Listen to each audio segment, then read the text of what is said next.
Sawani Shetye, and here we are doing a very small tour of understanding Hindu temple architecture.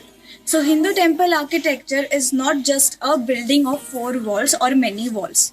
It is not just a building of aesthetics or attached murtis. Each and every stone here, each and every design has a meaning which connects the divine and the human being. There is a lot of symbology and lot of stories that are told for the generations to come.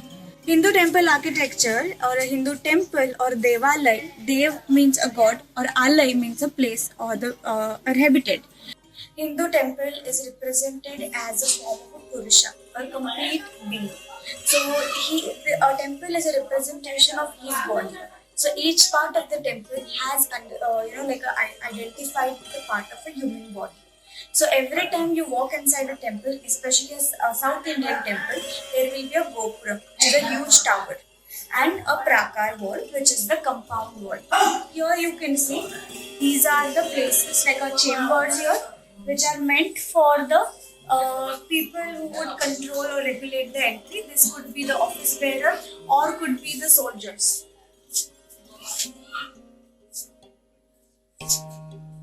Here we have a very typical thing that you will find in a South Indian temple, that is a Vijay Stambha or a pillar of victory. If the pillar has a Garud or the eagle on top, this is called as a Garud Stambha. If the pillar has a Dhwaja, which is a flag, which was mostly held during festivals, is a Dhwaja Stambha and different pillars. So this pillar is a commemorative pillar of a certain big event. On 2 sides, we also have the pillar of light. When we see the temple architecture, the first thing is the porch. That is, whenever we see a human being, first we see is the face. So that is the Mukha Mandap or the Mukha, that is the face. So this is the face of the temple. So every time you would enter, you would first see the face. Let's walk in. So on the both sides, you have half entry, half done halls, which is also called as Ardha Mandap. Ardha is half, Mandap is a hall. So it technically is a hall which is not completely built but half built. This is for air circulation and for the light to come inside.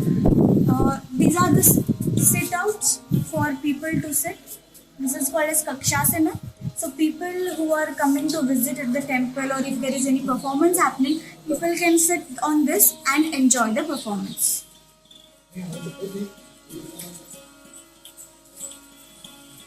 So Hindu temple architecture can be understood in 2 ways. One, that is utility part, like this sit outs. So the utility part is it's for people to rest and sit. And there's a spiritual understanding also. So the Ardha Mandap suggests it's like our mind. So whenever we enter a temple, our mind is not fully concentrated on the deity. It's half wandering somewhere out, half we try to focus on the deity. So Ardha Mandap is like that. Our mind is in between the Dharma, Artha and Kama of our life, and what we have to attain, that is there, which is the Moksha. Moksha is the deity.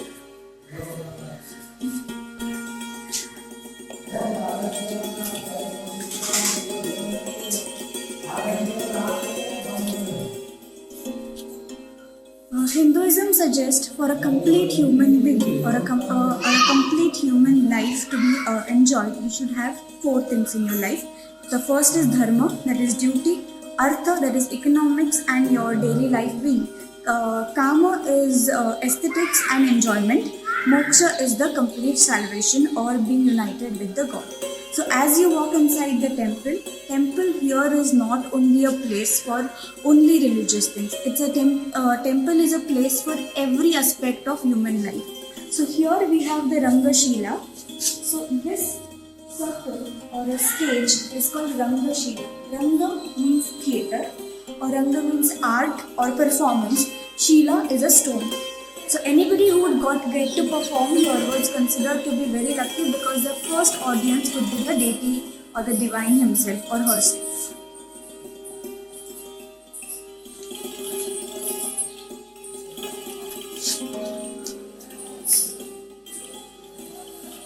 As we start walking towards the temple, we see that the open space of the mind and of the architecture starts getting closed. Here in this case, we have an open hall, the complete Sabha Mandap. Sabha is a place of meeting, Mandap is a hall. So the hall of gatherings is completely open here, which could be done maybe for the light. But in certain temples, you will have two mandaps, which is the Ardha Mandap, and second is the closed hall, which is the Sabha Mandap. So as you start walking towards the deity, your mind starts getting focused to the one being, that is your moksha or your oneness for that one moment with the deity. So the Garbhagriha of the temple is currently closed, but inside this dwar, which is the main door, which is 5 miniature shikhar of the temple, and what we have is there, the lintel area here, right above this, is called as Lalat Bimba. So Lalat means the forehead. So here we see the deity, which is Gaja Lakshmi or the goddess Lakshmi.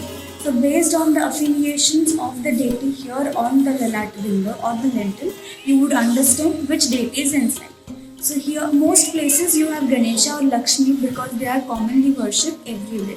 Sometimes you will have specific, like for a Vishnu temple you will have a Garuda, or for Shiva temple you will have a Linga outside. So which is to understand the affiliations of the temple or the deity inside.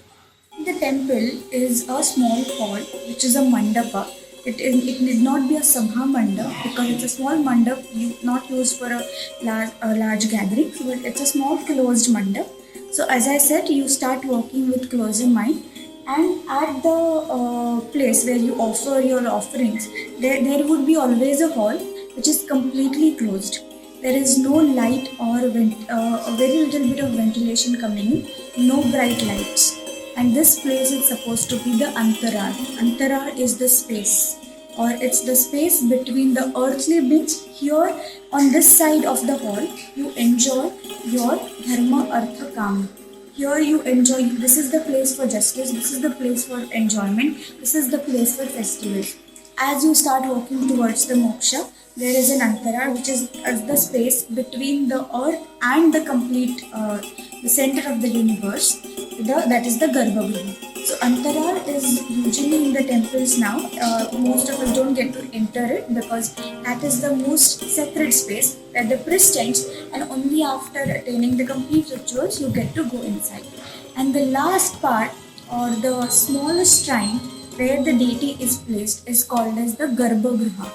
So Garbha, as the name suggests, is the womb of the mother, and that space is as sacred as the mother and the child. The relation between the deity and the devotee is like the mother and the child. It's a very small space without light or with just a natural light. There will never be a bright light, or there should not be a bright light, because that's a place where you have to just be in that one moment and connect with the divinity. So that is like connecting with the womb of the mother. So this was the part of the human being, from the mukha, that is the face, till the garbha, that is the stomach, and the shikhara, that is the superstructure above, is the body part standing from the stomach till the head.